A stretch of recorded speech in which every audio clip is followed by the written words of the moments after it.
semuanya, perkenalkan kami dari kelompok 2.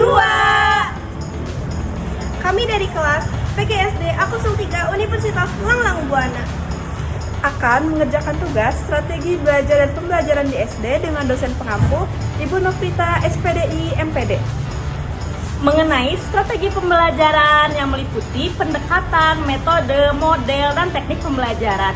Sebelumnya, saya bernama Juang Sinta Rumiwang dengan NPM 41503030220084 dengan rekan saya Alifah Nurjihan Teja Kusuma dengan NPM 41504030220069 dan rekan saya Devi Apiatus Solihah dengan NPM 41504030220081. dan menurut Dik and Charay tahun 1990 menjelaskan bahwa strategi pembelajaran terdiri atas seluruh komponen materi pembelajaran dan prosedur atau tahapan kegiatan belajar yang digunakan oleh guru dalam rangka membantu peserta didik mencapai tujuan pembelajaran. Menurut mereka, strategi pembelajaran ini bukan hanya terbatas prosedur atau tahapan pembelajaran kegiatan saja, melainkan termasuk juga pengaturan materi atau paket program pembelajaran yang akan disampaikan kepada peserta didik. Lalu menurut Pak ahli selanjutnya ada Gerlach dan Elik tahun 1980 menjelaskan bahwa strategi pembelajaran mencakup cara-cara yang dipilih untuk menyampaikan materi pembelajaran dalam lingkungan pembelajaran tertentu. Selanjutnya, dijabarkan oleh mereka bahwa strategi pembelajaran dimaksud melalui sifat lingkup dan urutan kegiatan pembelajaran yang dapat memberikan pengalaman belajar. Dapat saya simpulkan dari pendapat-pendapat para ahli di atas bahwa strategi pembelajaran adalah cara-cara yang akan digunakan oleh para pengajar sebelum mereka membuat rancangan kegiatan pembelajaran yang lebih rinci dan lebih spesifik. Lalu, dengan menggunakan strategi pembelajaran ini, guru mempertimbangkan situasi atau kondisi sumber belajar, kebutuhan, dan karakteristik peserta didik pada setiap kelas. Para ahli.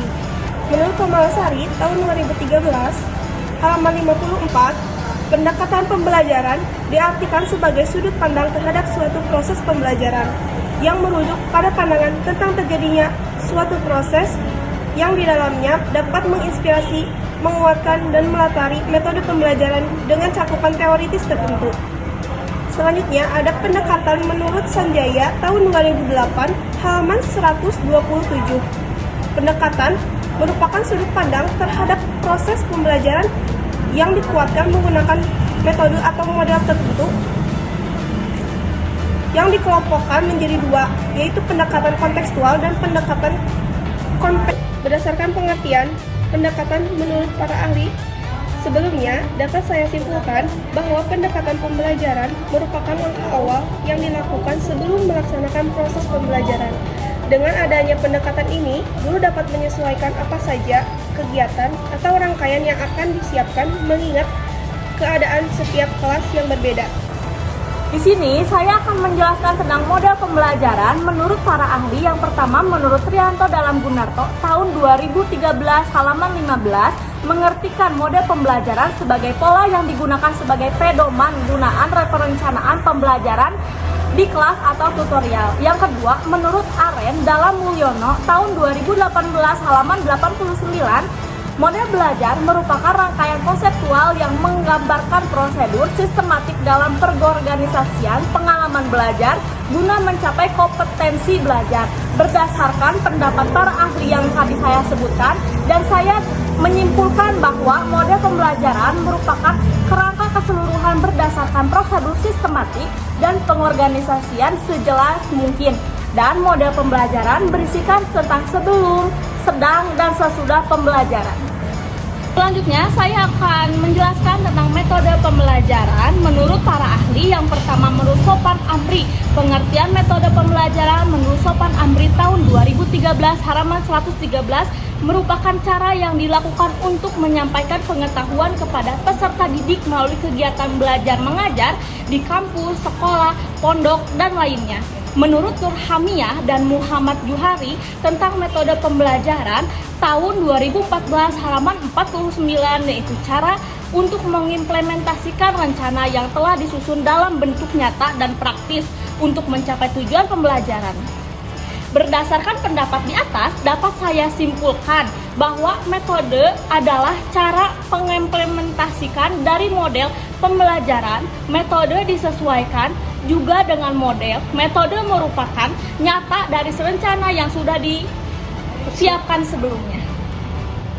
Pengertian teknik menurut Gerlach dan Eli dalam Hamzah B. Uno tahun 2009 halaman 2. Teknik adalah jalan, alat, atau media yang digunakan oleh guru untuk mengarahkan peserta didik kepada tujuan yang ingin dicapai. Selanjutnya ada menurut Al-Hazin tahun 2010, teknik pembelajaran dapat diartikan sebagai cara yang dilakukan seseorang dalam mengimplementasikan suatu metode secara spesifik. Dari pengertian tersebut, dapat disimpulkan bahwa teknik pembelajaran merupakan salah satu cara konkret atau khusus dalam keadaan tertentu. Bisa berkaitan dengan penggunaan media, teknologi, atau tugas yang diberikan. Dengan melalui proses tersebut, pembelajaran akan lebih teratur dan terarah dengan menyesuaikan kriteria murid agar hasil pembelajaran akan lebih maksimal dengan waktu yang efektif. Berdasarkan penjelasan tersebut, dapat saya simpulkan bahwa hal-hal tersebut merupakan suatu hal yang berbeda tetapi saling berkaitan.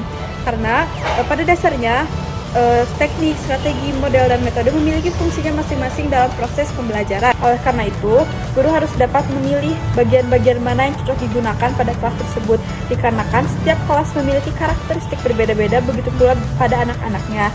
Dengan menggunakan hal-hal tersebut, pembelajaran akan lebih bermakna, tujuan pembelajaran juga akan tercapai dalam waktu yang singkat dan efisien.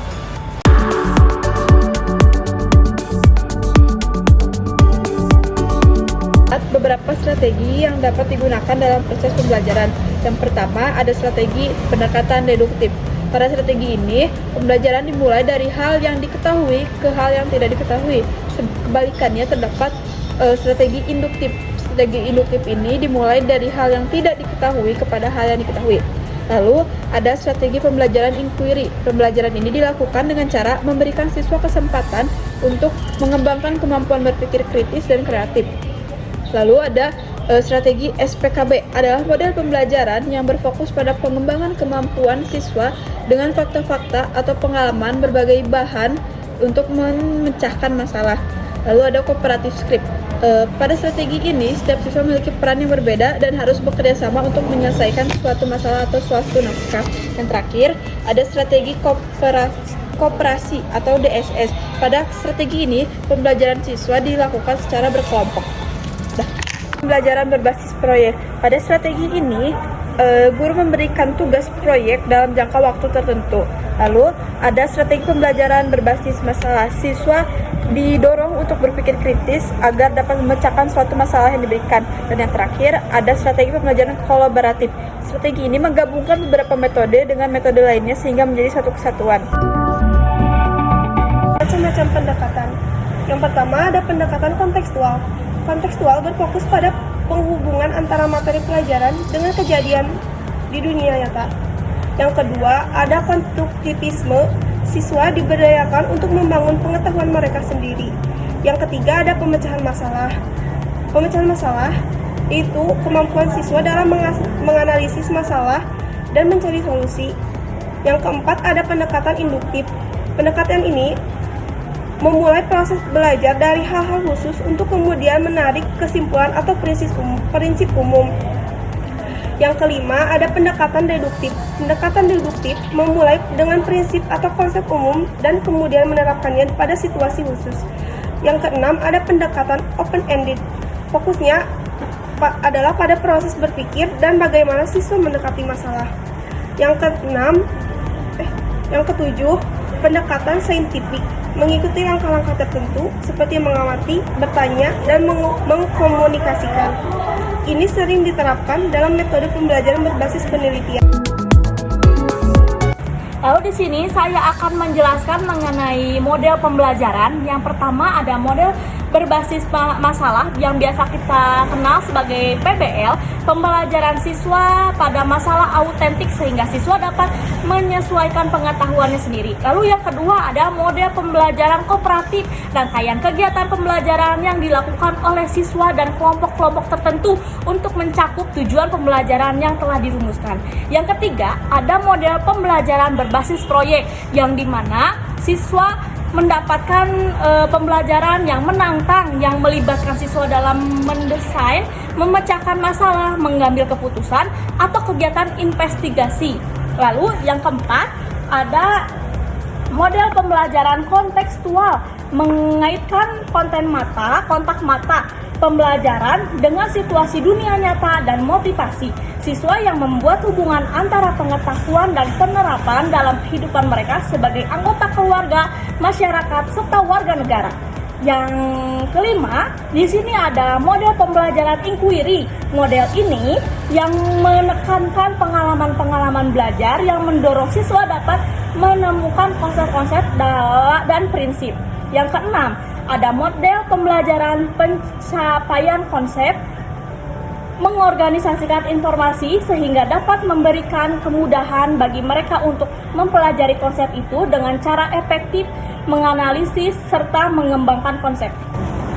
Di sini saya akan menjelaskan mengenai metode pembelajaran. Yang pertama ada metode demonstrasi, dipakai untuk mendemonstrasikan penggunaan alat atau melaksanakan kegiatan tertentu seperti kegiatan sesungguhnya.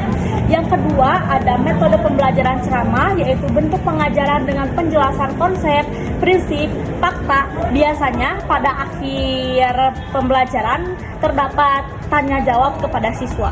Yang ketiga ada metode sisodrama, merupakan metode pembelajaran di mana siswa akan memainkan peran seseorang. Nantinya siswa akan menampilkan peran sosok tersebut di depan kelas.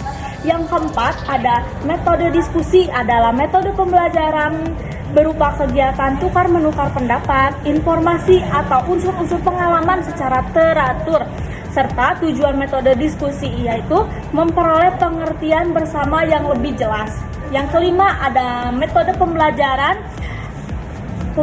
permainan, adalah untuk membangun kesenangan serta ketertarikan proses pembelajaran. Metode ini akan mengurangi sifat kelas yang membosankan sedang monoton. Yang keenam ada metode pembelajaran drill, merupakan metode pengajaran yang memberikan latihan-latihan kepada siswa untuk memperoleh sesuatu keterampilan. Yang ketujuh ada metode lapangan, adalah metode pembelajaran di mana para siswa akan pergi ke lapangan atau yang biasa disebut sebagai PKL. Selanjutnya ada macam-macam teknik pembelajaran. Yang pertama ada teknik ceramah. Teknik ini mengajarkan siswa melalui presentasi langsung dari guru. Yang kedua ada teknik diskusi. Teknik ini memungkinkan siswa untuk berdiskusi dan membahas topik dengan guru atau kelompok lainnya. Yang ketiga ada teknik tanya jawab. Teknik ini memungkinkan siswa untuk menanyakan dan mengolahkan materi dengan guru. Yang keempat ada teknik penugasan. Teknik ini memungkinkan siswa untuk melakukan praktikum dan mempelajari konsep dengan cara yang tangguh. Yang kelima ada teknik inquiry. Teknik ini siswa harus mencari informasi dengan cara yang tepat. Yang keenam ada teknik simulasi. Teknik ini memungkinkan siswa untuk melakukan pembelajaran dengan menggunakan simulasi. Yang ketujuh, yang terakhir, teknik kreativitas. Teknik ini, siswa harus melakukan pembelajaran dengan menggunakan kreativitasnya masing-masing.